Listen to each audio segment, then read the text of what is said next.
ষষ্ঠ দিনে গড়িয়েছে Israel Iran সংঘাত। অব্যাহত আছে একে অপরের লক্ষ্যবস্তুতে পাল্টাপাল্টি ক্ষেপণাস্ত্র হামলা। এ অবস্থার মধ্যেই মধ্যপ্রাচ্যে বাড়তি সেনা ও যুদ্ধ বিমান মোতায়েন করছে যুক্তরাষ্ট্র। এতে সংঘাতময় পরিস্থিতি আরও জটিল রূপ নেওয়ার শঙ্কা বিশ্লেষকদের।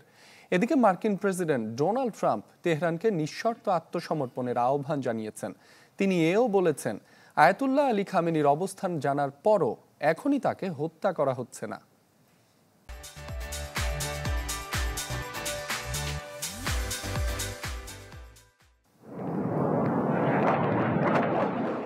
গুরুত্বপূর্ণ মোড় নিতে যাচ্ছে ইরান ইসরায়েল সংঘাত।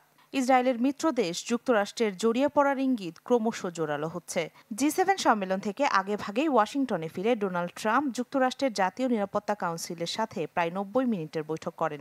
যদিও এই বৈঠকের বিস্তারিত কিছু জানা যায়নি, তবে মঙ্গলবার ট্রুথ সোশ্যালে ট্রাম্প চেয়েছেন ইরানের নিঃশর্ত আত্মসমর্পণ।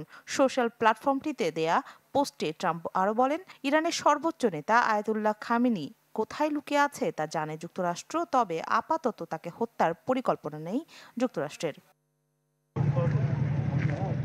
ইরান ইস্যুতে ট্রাম্পের এই অবস্থান যদি একই রকম থাকে তাহলে বাঁচতে পারে যুদ্ধের দামামা, ধারণা বিশ্লেষকদের।